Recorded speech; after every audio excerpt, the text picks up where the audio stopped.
Institution of suit section 26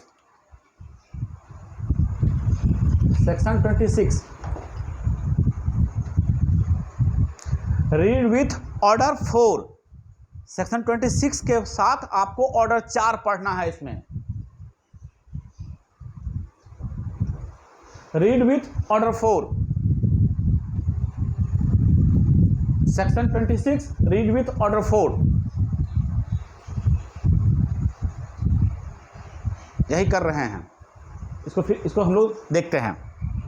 section 26 में आइए, निकालिए सेक्शन 26।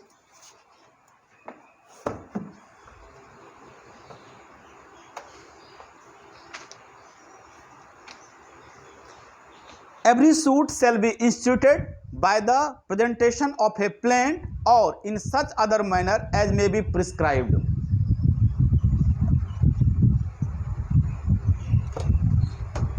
यानी कि सेक्शन 26 कह रहा है कि कोर्ट में जो भी सूट इंस्टीट्यूट होगा वह प्लेंट के माध्यम से होगा,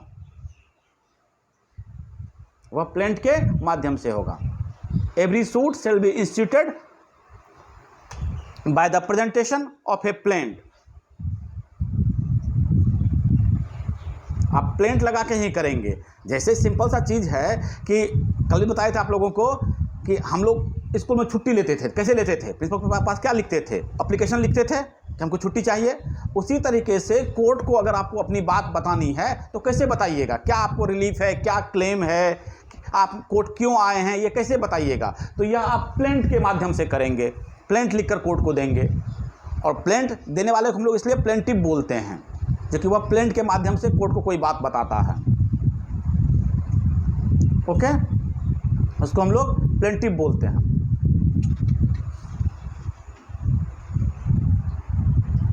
तो आप प्लेंट के माध्यम से करेंगे। एक सेकंड है इसका, देखिएगा, in every plaint fact shall be proved bye affidavit. जो भी प्लेंट होगा उसके साथ एफिडेविट जाएगा। एफिडेविट मतलब शपथ पत्र। प्लेंट के साथ एफिडेविट जाएगा। तो आप क्या करेंगे? एफिडेविट लगाकर प्लेंट लिखकर कोर्ट में इंस्टीट्यूट करेंगे। शपथ पत्र में क्या लिखा हुआ रहता है? शपथ पत्र में लिखा रहता है कि इसमें जो भी कंटेंट है, इसमें जो भी बातें लिखी गई हैं प्लेंट में, वह मेरे नॉलेज में, मेरे ज्ञान में क्या है? सही है। आप लोग सब एफिडेविट देखे हैं आप लोग?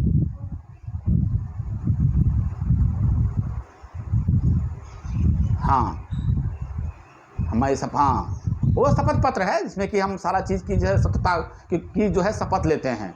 क्योंकि वो तो कोई और टाइप करता है, एडवोकेट साहब आपको लिखवाते हैं, तो आप लिखते हैं कि इसमें जो भी बातें लिखी, हाँ हाँ हाँ, तो वो हम लोग एफिडेविट करते हैं इसमें। चलिए, अब इसी को इंस्टीट्यूशन ऑफ सूट जो है सेक्शन 26 का, उसको ऑर्डर 4 के साथ पढ़ना है हमको। ऑर्डर 4 के साथ आ जाइए। ऑर्डर 4, ऑर्डर 4 निकालिए। ऑर्डर 4 में लिखा हुआ है इंस्टीट्यूशन ऑफ सूट। सेम चीजें। रूल 1 कह रहा है suit to be commenced by plaint. Suit to be commenced by plaint. Rule 1 देखिए, उसका सब रूल अब 1 देखिएगा। Every suit shall be instituted by presentation a plaint in duplicate to the court or such officer as it appoints in this behalf। यहां भी वही बात कह रहा है कि जो भी सूट, यानी every suit shall be instituted, institute किए जाएंगे बाय प्रेजेंटिंग ए प्लेंट, प्लेंट के माध्यम से, और वह डुप्लीकेट में होनी चाहिए। यानी कि क्या होना चाहिए? 2 प्रति जानी चाहिए। ये ध्यान रखिएगा। जब भी सूट इंस्टीट्यूट करेंगे और प्लेंट लगाएंगे कोर्ट में, तो वह 2 प्रति में होनी चाहिए। और 2 प्रति क्यों होनी चाहिए? 2 प्रति इसलिए होनी चाहिए कि एक कोर्ट के पास रह जाता है और दूसरी प्रति जो है वह समन के साथ रिस्पोंडेंट को चला जाता है, ताकि रिस्पोंडेंट को यह पता चल सके कि मेरे ऊपर जो सूट आया है वो किस कारण से आया है, किस वजह से मेरे ऊपर सूट आया है, तब तो वह उसका जो है जवाब बनाकर फाइल करेगा, रिटन स्टेटमेंट फाइल करेगा। समझे?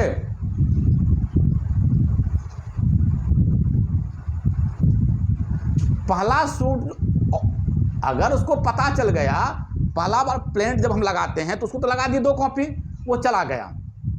इसके बाद जो भी हम चीज एप्लीकेशंस लगाते हैं या कुछ भी लगाते हैं तो ऑलरेडी वो तो कोर्ट में आपके साथ प्रेजेंट होता है ना, तो आप कोर्ट में भी दे देते हैं उसको। बात समझे? या अगर नहीं भी देते हैं तो वो डिमांड कर देता है कि हमको भी इसकी 1 कॉपी चाहिए, तो आप उसको 1 कॉपी दे देते हैं। लेकिन पहली बार कैसे पता चलेगा रिस्पोंडेंट को कि मेरे ऊपर सूट आ गया है?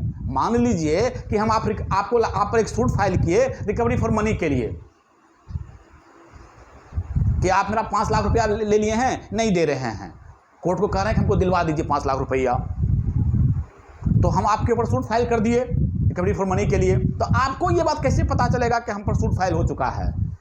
तो जब आपको नोटिस आएगा तो उसके साथ प्लेंट की कॉपी लगी हुई रहेगी, और आप जब प्लेंट को पढ़ेंगे तब आपको समझ में आएगा कि अच्छा मेरे ऊपर इस आदमी ने रिकवरी फॉर मनी के लिए हम पर सूट फाइल किया है, और कोर्ट हमको डायरेक्शन दिया है कि 30 दिन के अंदर WS फाइल करना है। तब ना आपको पता चलेगा, तब ना आप उसका रिप्लाई बनाएंगे, तब ना आप कोर्ट में अपीयर होंगे। क्लियर? हाँ, क्लियर हो गया ना? क्लियर? तो अब उसके बाद जब आप कोर्ट आने लग गए और उस केस से जुड़ा हुआ जो भी चीज डॉक्यूमेंट चाहिए तो आप प्लेंटिफ से मांग लेंगे तो कोर्ट में भी दे देगा, ठीक है ना? अगर फाइल करना होगा तो 2 कॉपी भी फाइल कर देगा, आप कोर्ट से भी ले सकते हैं, तो वो तो प्रोसीजर में है। चलिए ठीक है। तो आपका रूल सब ऑर्डर 4 रूल 1 ये कह रहा है, रूल 1 के अंदर जो सब रूल 1 है उसमें कह रहा है कि जो भी सूट इंस्टीट्यूट होगा वो प्लेंट के माध्यम से होगा और प्लेंट की 2 प्रति जाएगी। Okay, clear? सब रूल 2 देखिएगा। Every plaint shall be comply with the rules of content in order 6 and 7। अब कह रहा है क्या कि जो प्लेंट चला गया, प्लेंट के माध्यम से सूट कर दिए, अब उसका जो कंप्लायंस होगा वह आपको ऑर्डर 6 और 7 के हिसाब से होगा। ऑर्डर 6 और 7, ऑर्डर 6 कह रहा है प्लीडिंग्स, है ना, लिखा हुआ ऑर्डर 6 में देखिएगा प्लीडिंग्स जनरली लिखा हुआ है। प्लीडिंग्स में क्या होता है? प्लेंट करते हैं और WS बन के आता है। ओके, और 7 में क्या दे रखा है आपको? ऑर्डर 7 में प्लेंट दे रखा है, देखिए है ना, जो कंप्लायंस करेंगे आप, प्लेंट में क्या क्या कंटेंट होगा, प्लेंट किस तरीके से लिखा जाएगा, ये ऑर्डर 7 में दे रखा है। 6 में प्लीडिंग्स के बारे में बात कर रहा है, तो उसके हिसाब से कंप्लायंस होना चाहिए। तो हम लोग ऑर्डर 7 और ऑर्डर 6 और ऑर्डर 7 हम लोग बाद में देखते हैं। अब नेक्स्ट इसका सब rule 3, the plaint shall not be deemed to be duly instituted unless it complies with the requirements specified in sub clause 1 sub rule 1 and 2। अगर आप ऑर्डर 6 ऑर्डर 7 के हिसाब से कंप्लाई नहीं करते हैं तो आपका सूट इंस्टीट्यूटेड नहीं माना जाएगा। जो भी कंप्लायंस है वहां पे उसके हिसाब से अगर आप कंप्लायंस नहीं करेंगे, जैसे 2 कॉपी देना है, फिर प्लीडिंग्स का जो नियम है, फिर प्लेंट का जो नियम है, उसके हिसाब से अगर कंप्लायंस आप नहीं करेंगे तो आपका सूट इंस्टीट्यूटेड नहीं माना जाएगा। क्लियर? नेक्स्ट आ जाइए, rule 2, register of suits. The court shell cause the particulars of every suit to be entered in a book to be kept for the purpose of called the register of civil suit। तो court क्या करती है, record के लिए वहाँ पे court room में एक जो सिविल सूट का एक रजिस्टर रखा रहता है, पेशकार वगैरह सबका काम है ये सब काम करना, उसको क्या करते हैं, उसको वहाँ पे लिख कर रखती है, उसको वहाँ पे रखना है, सुरक्षित रखना है, तब ना आप लोग को सूट नंबर मिलता है, पता चलता है कि सूट नंबर इसमें क्या चल रहा है, सूट नंबर इसमें क्या चल रहा है। हर एक सूट का वहाँ पे रिकॉर्ड रखा जाता है, उस रजिस्टर में मेंशन रहता है। Okay, Such entries shall be numbered in every year according to the order in which the plaints are admitted. ठीक है, जो भी प्लेंट आपका एडमिट हो गया है, जो भी सूट इंस्टीट्यूटेड हो गया है, उसको रजिस्टर में मेंशन होता है कि इसका ये वर्सेस ये सूट नंबर ये है, ठीक है ना, रजिस्टर बना हुआ रहता है, तो ऑफिशियल काम से है। तो ये आपका ऑर्डर 4 जो रूल 2 कह रहा है कि रजिस्टर में एंट्री होनी चाहिए उसकी। क्लियर हो गया? कोई दिक्कत इसमें?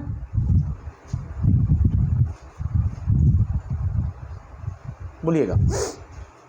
यही है इंस्टीट्यूशन ऑफ सूट्स।